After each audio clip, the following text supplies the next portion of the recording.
Welcome back to our Talking Thursdays. We are back with part 2 with our lovely guest, Ibanathi. We will continue with everything corporate, a few more media tips, what makes him sad, happy, and some of the wildest things he has done. Tune in and don't forget to comment, share, like, and subscribe.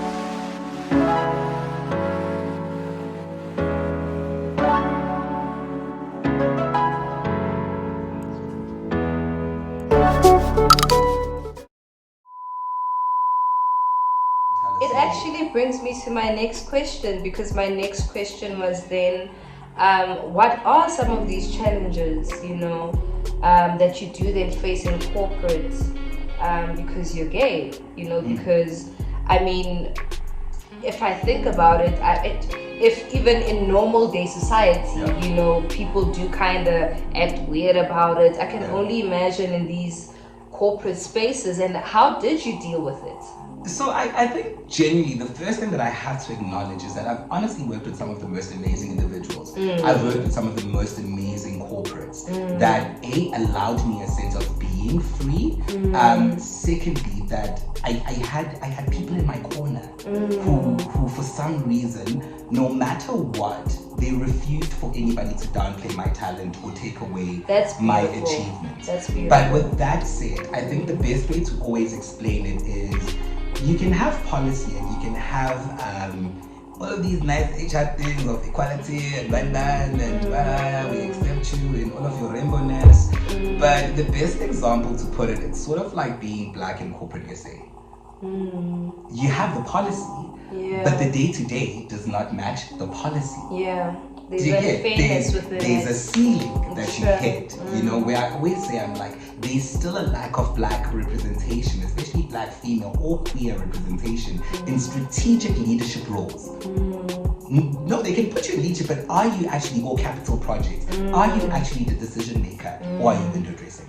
So those are like the tough conversations that I had to have with myself and start realizing that no, man, it's only natural for a person if they, in their own, for example, religion, in their own culture at home, if they don't accept homosexuality, somehow, somewhere that is going to seep into the boardroom. Somehow, somewhere that is going to seep into their decision making when it's time to make promotion decisions. Definitely. Or who do we acknowledge? And the HR slip is nowhere in sight when those decisions are being made. And there's a lot of microaggressions, and I think there's a lot of things that I always say, guys, of like, microaggressions are the hardest things to prove. Yeah. So all you do is you suffer in silence in corporate. Because technically, I didn't call you the K word. I didn't call you the M word as a gay person. But the microaggressions are there. And proving as a subordinate that your leader has microaggressions is one of the hardest things to do. It's a very long way to go, babes. They will make sure they will get rid of you before you can even open your mouth. Do you get? So, but with that said, I always Which is very unfair. It's very unfair, but I have to say this again. I have had some of the most, especially women, in my corner who have molded me and given me some of my most amazing breakthrough and some of the most amazing opportunities.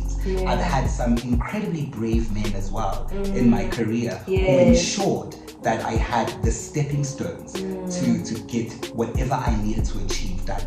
Oh, that's beautiful. That's beautiful, Eva. We're actually running out of time. Can you believe we've been speaking for this long? Just a few of the light questions. Thank you so much for opening up for that with that space as well, and also like a consideration to not obviously demotivate people to then say no, guys, it's a beautiful space to come into corporate. Yes, that's how we're gonna change the game. You call yourself a corporate baddie till now. No, because I am, because I'm still going to be in corporate in some way or the other. Whether as a supplier, a consultant, or even, for example, as a chief marketing digital officer. One day, we hear things first, like le channel. What makes Iba happy? What genuinely makes Iba happy? Aside from Imali, what makes Iba happy? Jumping on a plane and ending up at a bar in a foreign country, sitting there, drinking a good glass of wine, people watching. I'm at my happiest, people watching. in a random country, in a random bar. Never know about doing nice life problems. So that makes Iba happy. No, that's genuinely, if you ever want to find me in my happiest spot, it's there. What do you proclaim to be the best campaign you've worked on? Oh my God, I've had like the privilege of working in such amazing teams, and yeah, but I definitely do feel like anyone who knows me first and foremost knows that I'm always talking about positivity, and I'm always like preaching being in the right mind and necessarily being in a positive mind frame. So I remember when I was still with McDonald's, we were relaunching Mac Cafe, and at that time it was being led by an amazing brand manager at that time called Bulaki.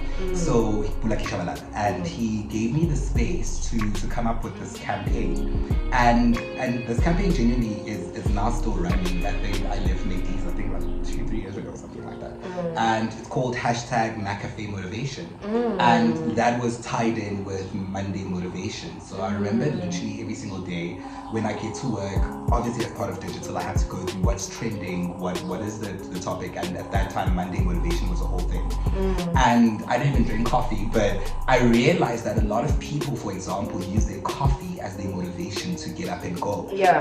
Marrying the two, or marrying the brand with motivation, and getting everyone, for example, to share their favorite motivational quote that gets them up on the go. So what started happening is that every Monday, therefore, that started trending nationally, whereby the whole country was sharing their favorite motivation quotes, and we would give them, for example, vouchers, and then give them, for example, large sums of money.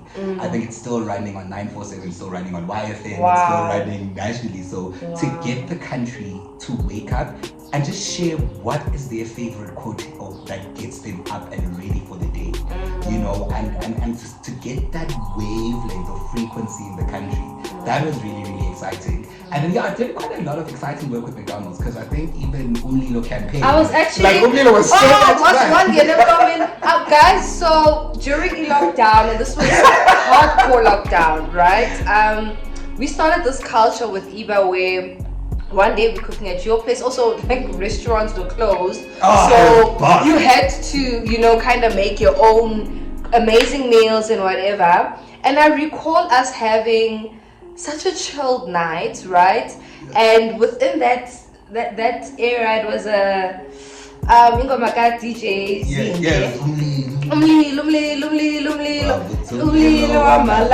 Right? And it was a banger.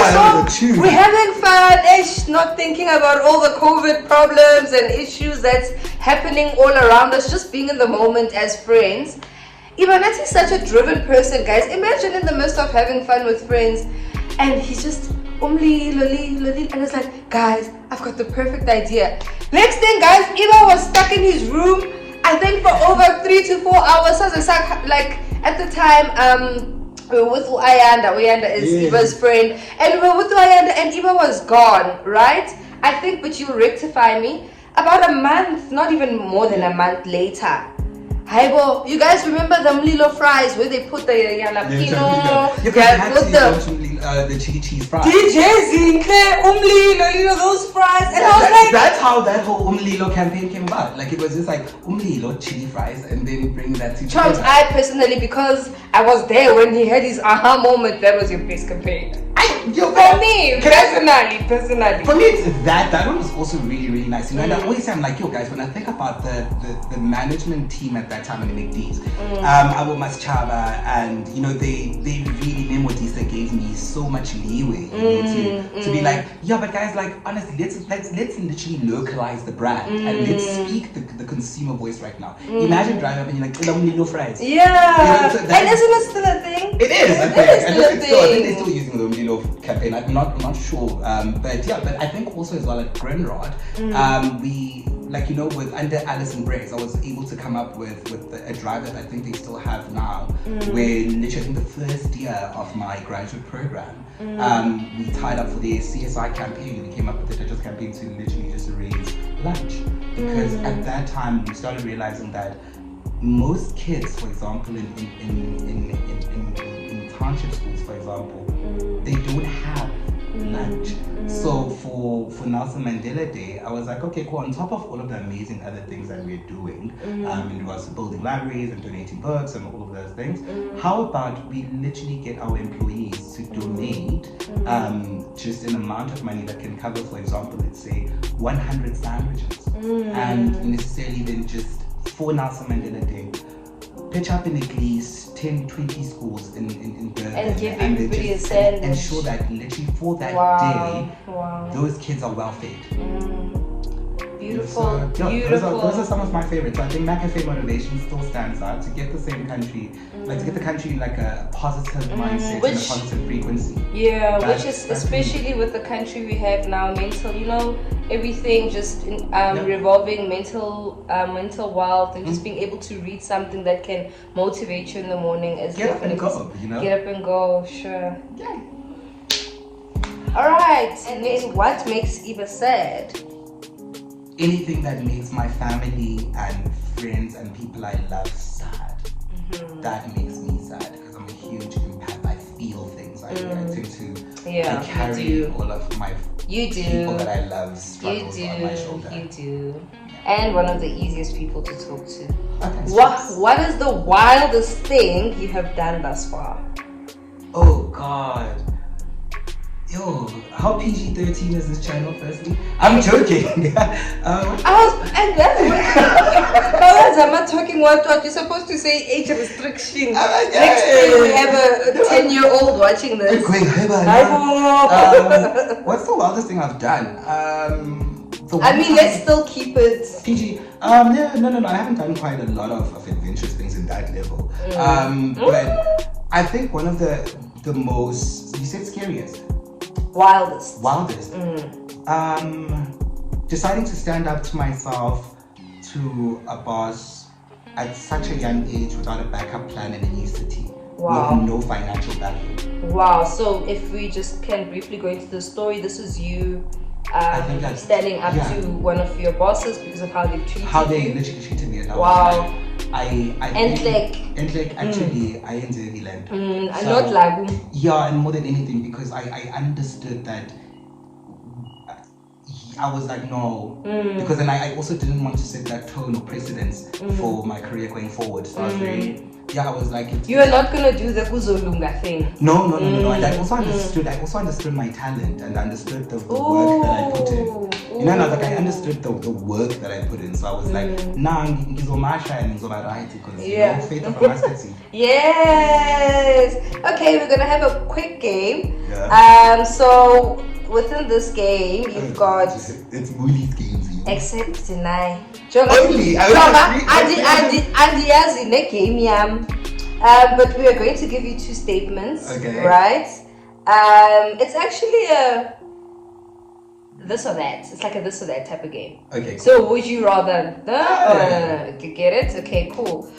Rich husband for the rest of your life, or be the biggest influencer with a good business. Like a rich husband for the rest of my life, or be a big influencer with a good business. First and foremost, I'm always so two-minded about this whole influencer thing, and mainly because of the fact that I live on the other side of it. Meaning, like I at times I know how much people get paid and in the lifestyle that they live. Yeah, and the image that they portray, and then the narrative or the false narrative that they're peddling, where sometimes I'm just like, tell the truth. Yeah. You ain't getting all of that through YouTube. Yeah. So I think there's that. No, and honestly, it's like when you're on the other side, you like. I actually hate that. Come now, baby. Like I hate how, like, especially of late, YouTube, my it is really a house, a car. Do you know how guys, it takes for you to monetize your channel? And just to live like this, that like the cent to click ratio. So I think a lot of people okay, but the question, so would I rather a rich husband or be the biggest influence of the great business? And statement, the rich husband for the rest of your life. So Akuna Masukane, he's going nowhere, he's yours forever. So Noma in rock in Volvaya. Oh God. I think genuinely I'm very self-preserving and I'm very I like myself a bit too much, so definitely I take being an influencer with a really good business over any day andikuthanda ngizothola phambili. Oh, okay. Would you rather be in Maldives or New York? That's a very stupid question. Oh, you know, like, as I always say, New York is my first love. I think even with, I think even with this past trip, I think when I was making my way there, I genuinely was so intentional about my praying and what I was asking God for. And one of the things I asked, I was like, can I literally meet people who will start paving my way to me moving there permanently? Oh, because that's beautiful. what I've done. That's my next journey. I always say it's like I've always been a bit of a nomad. Just like go vacation because it's time to something. Nothing to lose. Yeah, I know. I can't really so wanna So definitely New York. Always New York. Cup of tea or coffee? I don't drink coffee at all. You should know this by now. I'm sure you gave me. Oh my god, tea. Gym for the rest of the year, ne? With a cash prize or a BBL? Definitely gym for the year with a cash prize. A, motivation. C, mental health.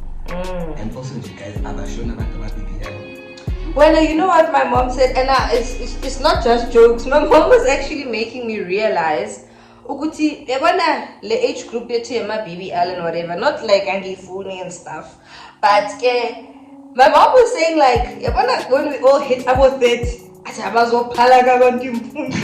no, but that's the real as well. Like us guys are on my BBL in 20 years time or in 30 years time, and there should be severe damage to I know that is one of the most riskiest medical procedures. And he's Shonela a tiny waist. Hey. Like there's so much to live for, guys. Yo, there's so much to see, so much to experience, so much love. And this young they understand that.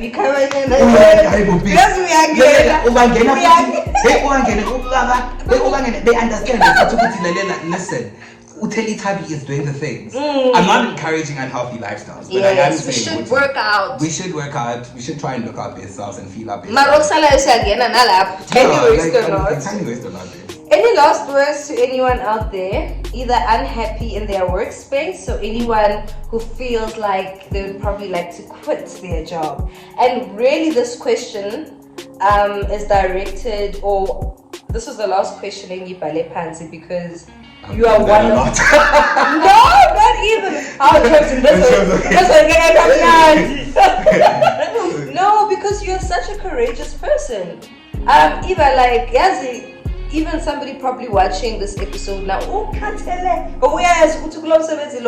they are overworking, you know, but there's this thing, or there's this fine line between we appreciate umsebenzi wakho and you can't just let go of his like that person that's unhappy, that person that knows the space they're currently in, they deserve more, you know, they've got more talent, you know, they equipped with the knowledge to be able to take the risk and try to grow, you know, because one of the things that people also tend to forget is out of your comfort zone, there's never been, you know, beautiful, I don't know, like you need to be uncomfortable to grow, you know, so I think firstly, there should be this narrative where we stop, where we have to understand, any job will come with its challenges. Sure.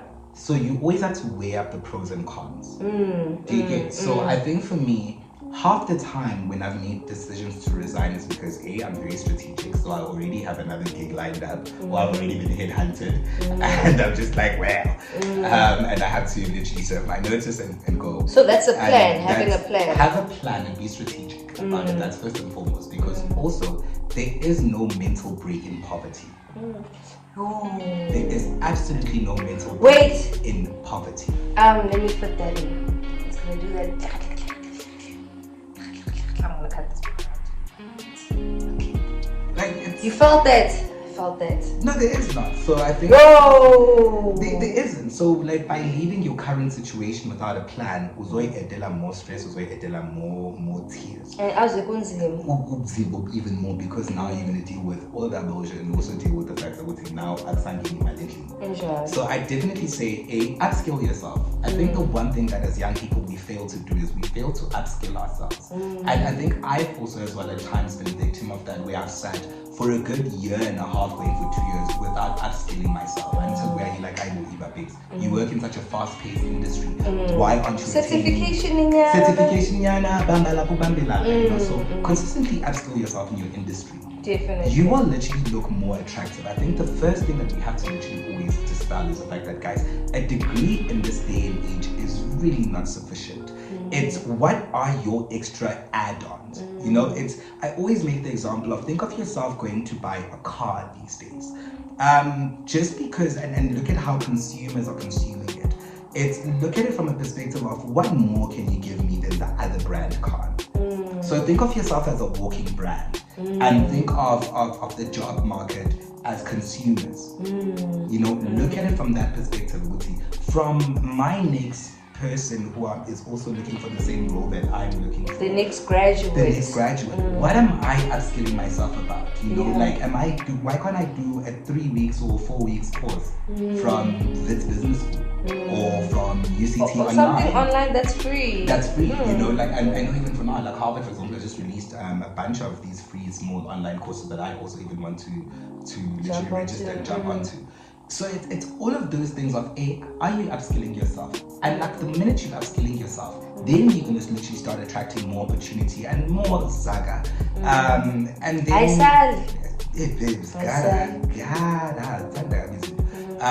and then also as well, just have a plan.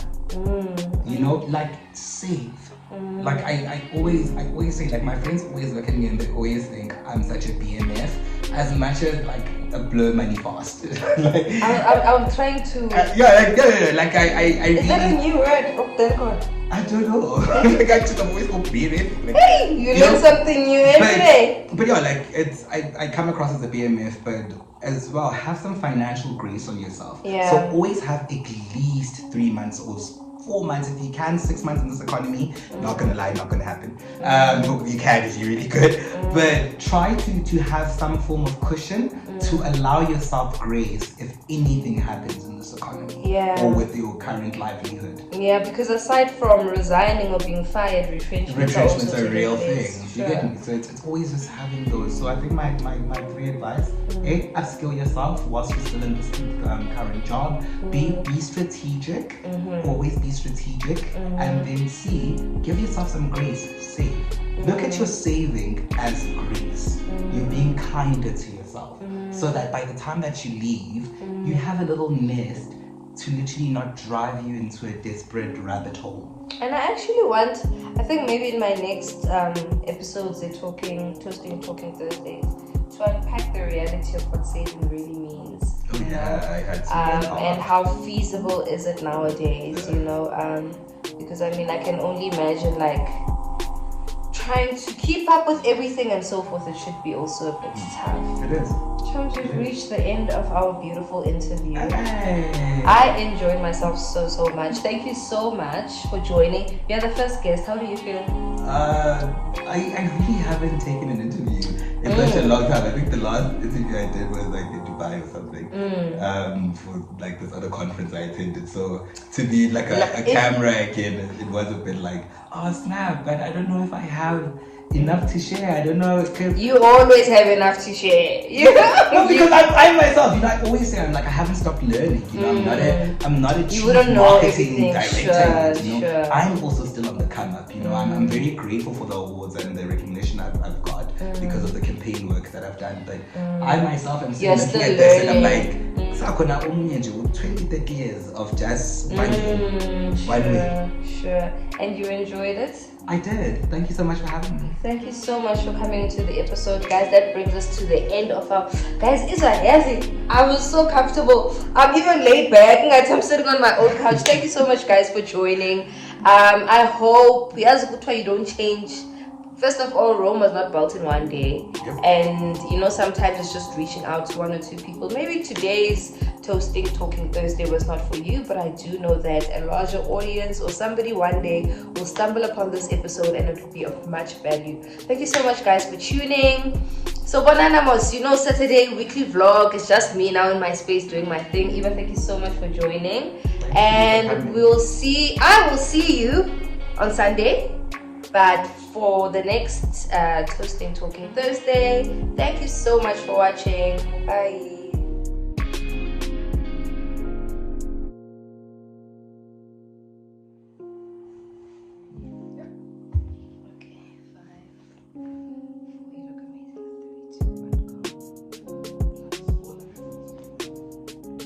Yeah, but go outside on the balcony.